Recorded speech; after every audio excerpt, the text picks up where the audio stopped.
Salutare și bine v-am regăsit la un nou vlog pe acest canal Porumbei Pigeon Vlogs. Da, dragi prieteni, am revenit din nou cu un vlog.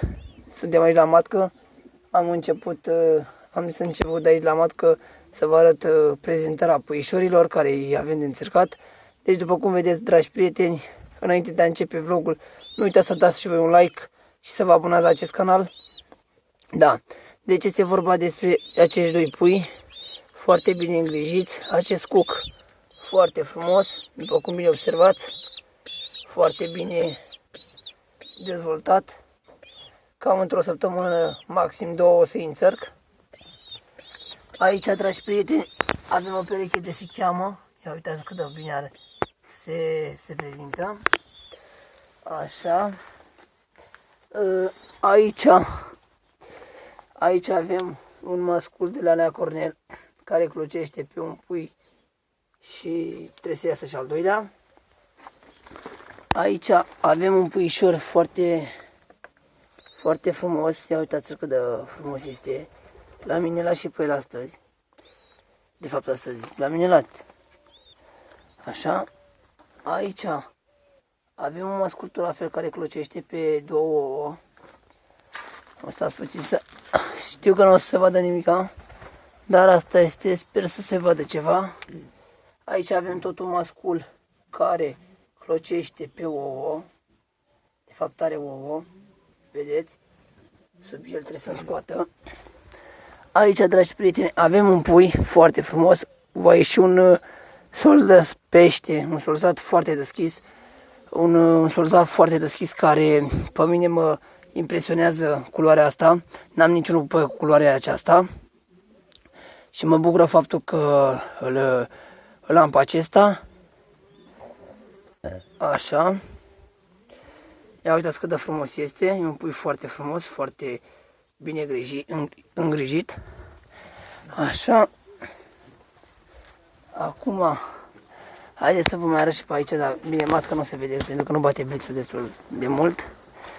Ia uitați, avem aici un pui dintr-un mascul cuc și o femeie solzată. Ce pui frumos mi-a dat. O să-l înțăr și pe ăsta. Așa. Ia uitați și porumbei de matcă, dar bine, v-am spus că nu se vede nimic din cauza că nu bate blițul. Ăștia doi sunt părinți ăstuia. Mai avem aici, dragi prieteni, să vă mai arăt încă un pui. Ia stați puțin. Am zis să încep cu noutățile, ce mai am pe aici pe la matcă. Ia uitați, mai am aici un pui solzat. Foarte bine îngrijit, foarte bine dezvoltat. Așa. Aici avem ouă, după cum bine observați. Și mai avem aici doi pui. Dragi prieteni, asta să vă arăt. Ia uitați, deci unul aici și unul aici. Deci foarte frumoși. V-am spus maxim într-o săptămână, maxim două, o să-i înțeleg pentru că se vor dezvolta foarte bine. La acest mascul cuc avem două ouă, după cum bine vă observați, ia uitați-l. Am separat a treia sau a doua serie de pui din el și au ieșit la zbor. Stai să pun și pe pauză. Ia stați puțin. Ia uitați. Așa, deci avem pe ăștia mici care sunt foarte frumoși. Așa. Ia uitați unii. Bine, unii dintre voi cred că știți. Porumbei nu trebuie să fim... Aici la acest bălțat avem ouă. După cum bine știți, unii dintre voi. Am zis să încep să vă mai arăt și vouă noutățile. Ia uitați, deci mă enervează faptul că nu bate blițul tare.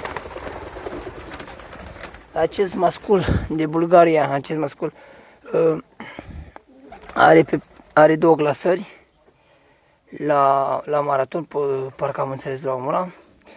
Deci e foarte agresiv, uitați-l. Deci cred că îl știți din videoclipurile trecute. Ia să vă arăt aici că scrie Bulgaria, să nu ziceți după aia că vă mint. Deci nu știu dacă se vede, dar sper că se vede.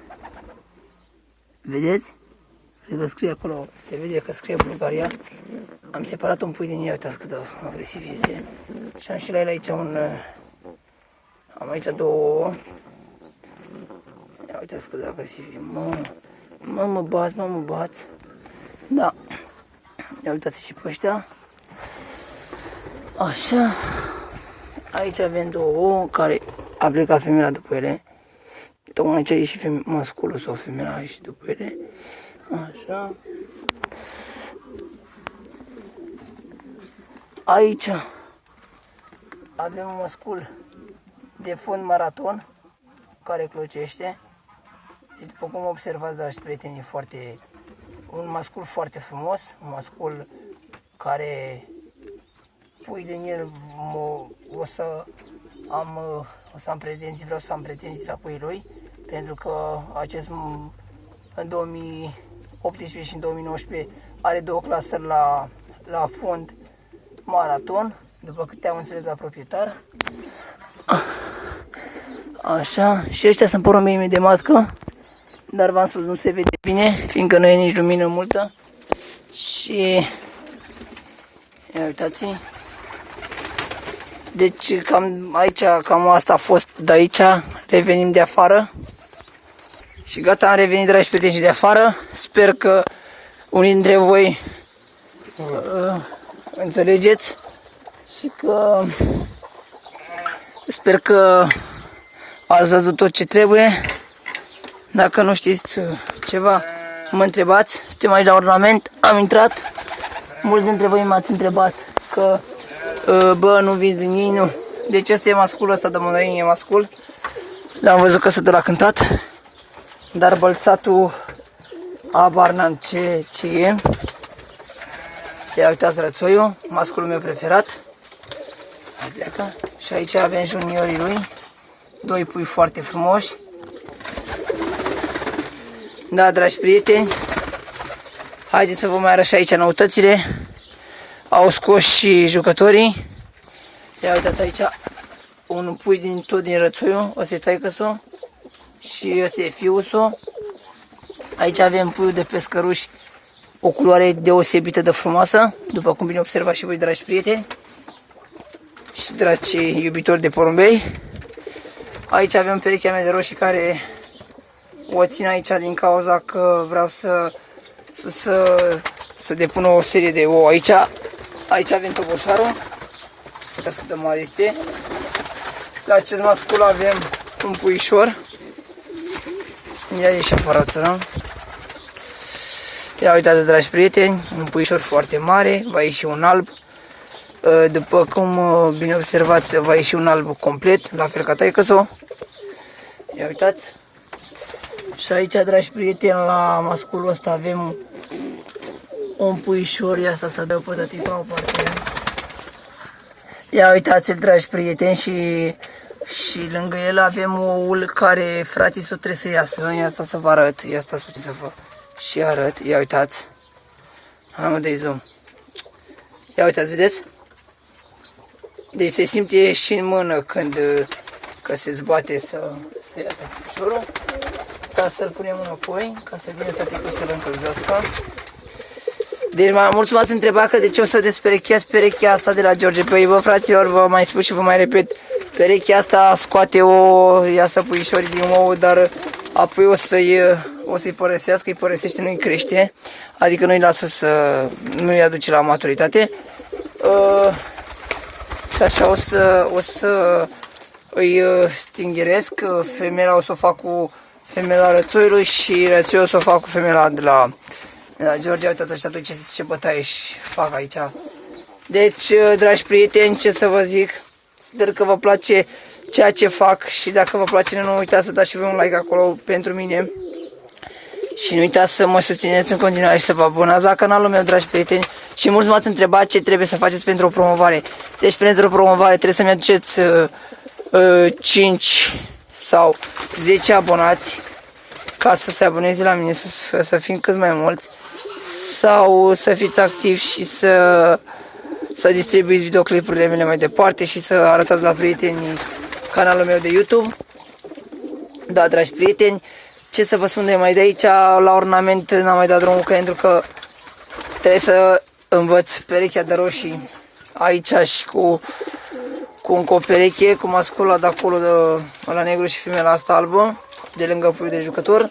Trebuie să învăț aici pentru că dacă o să dau drumul se ducă înapoi la pui și nu vreau să depună o pereche de ouă. Ia uitați și pe ăștia cât de frumoși sunt foarte superbi. Ăsta e tatal, ăsta e mascul de pescăruș care fiusul aici e o culoare deosebită. Mulți m-ați întrebat dacă o să-l dau, nu o să-l dau, o să-l păstrez, v-am spus. Porumbei de ornament o să-i păstrez în mare parte, nu o să-i dau. O să urmează să-mi aduc și o pereche de misirli. Deocamdată nu știu. Ia uitați și tăticul a venit la puișor. Ia uitați, gata copilul, bravo, bravo, bravo, bravo, bravo, bravo. Ia uitați cât de grijuliu este. Ia uitați părinții pescărușii de pescăruși chinezeci se aleargă din nou pentru a depune ouă. Și ce să vă mai spun, dragi prieteni, e foarte hărmălai aici. Deci ăsta abia aștept să se facă, să iese să se dea jos în cuib, zburcitul ăsta. Dacă va ieși o femeluță sau un mascul, tot o să-l țin. Așa. Haideți să revenim și de afară. Am dat drumul și la voiajori, la lotul de zbor. Deci după cum v-am spus, dragi prieteni, uitați aici, am dat drumul la voiajori, dar au zburat și tocmai trebuie să oprit. Pe că restul sunt în zbor. Trebuie să se oprească. Au zburat foarte bine astăzi și din ce în ce zboară cât mai bine. Și o să v-am spus, în august o să începem antrenamentele cu puii. O să vă arăt în alt vlog unde îi țin. Și gata, ne venim și la caprițe, să vă mai arăt și caprițele. Am terminat de tuns și caprile și oile toate. Ia uitați-o și pe nebuna asta, care am tuns-o aici. Deci le-am terminat de tuns, fiindcă avea o lână foarte mare și mureau de cald. Ia uitați-le, dragi prieteni. Mulți m-ați întrebat dacă o să le mai dau. Nu știu dacă o să le mai dea. Abar n-am, nu stare mele, nu mă pricep, nu mă bag. Eu am zis așa să vi le arăt și vouă. Deci, stați așa puțin. Aici avem pui de găină, după cum bine observați. Foarte mari, foarte bine îngrijiți. Și cocoșul de acolo îmi place foarte mult, pentru că când îi dau drumul, îi vine mereu și măciucoale de picior. Da. Ia uitați. Și aici avem, dragi prieteni, căiloții. Dar mă scuzați că a dat drumul vecinul la muzică. O să avem și muzică pe vlog. Da, ia uitați, este Babi și Regimii, cei doi cai. Foarte frumoși. Ia uitați. Sunt foarte, foarte... Deci, mulți m-ați întrebat că ăsta e mama ăstuia, nu. Deci, ăsta e cal și ăsta e armăsarul, care o să-l... Nu știu dacă o să-l dau. Mă scuzați că se auzea muzică, dar vecinul a dat drumul. Am revenit și aici la rățuștele. Sunt niște rățuște românești.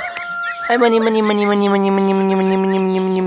copii. Deci m-ați întrebat mulți ce s-a întâmplat cu puișorul care l-am găsit aici. A murit, deci n-am avut ce să-i fac.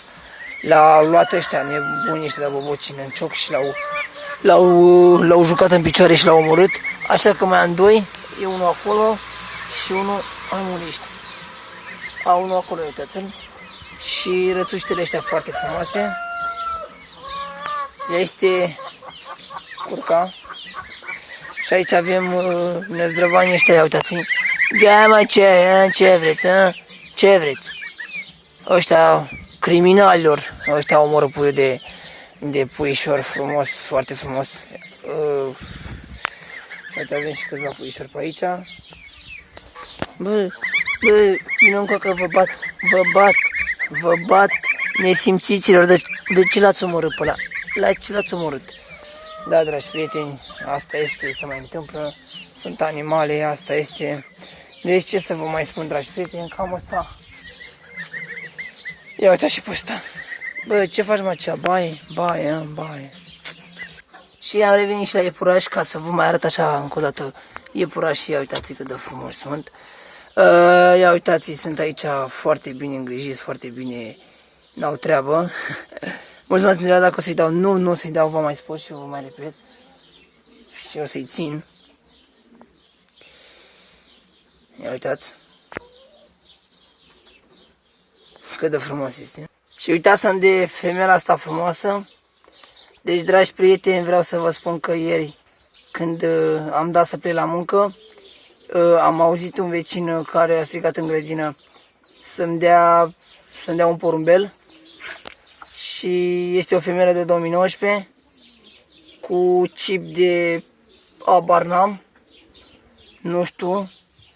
M-a strigat, dădeam să plec la muncă și tocmai ce l-am auzit că m-a strigat din grădină, era foarte, foarte obosită. I-am pus aici apă cu vitamine și cu niște antibiotic să-și revină. O femeie, după cum bine observați, frumoasă.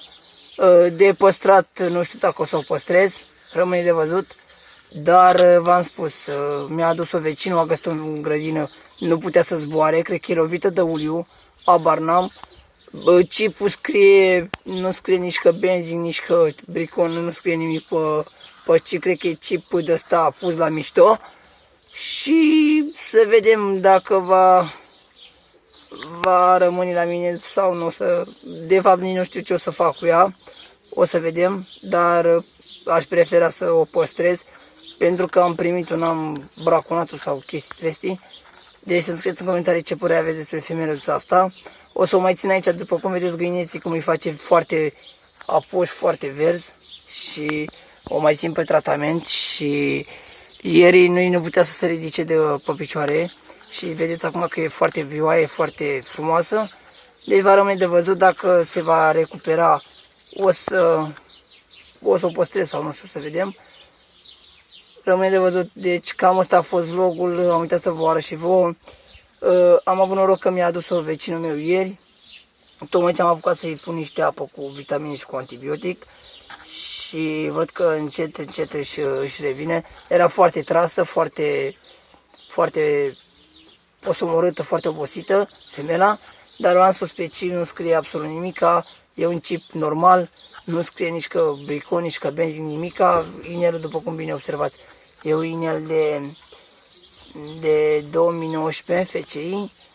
Cred că e de la zboruri, cred că nu știu, cred că ori a dat o Iunia, nu știu, abar n-am. Cam asta a fost vlogul, nu uitați să vă abonați la acest canal dacă vă place ceea ce fac. Și nu uitați să dați și voi un mare, mare like pentru mine și susținerea mea. Până data viitoare, nu uitați să dați un like și să vă abonați la canalul acesta, ca să fiți la curent cu toate noutățile care o să le fac de acum încolo și cu tot ce se întâmplă la mine pe canal. Cu voi a fost Porumbei Pigeon Vlogs, până data viitoare, pa, pa!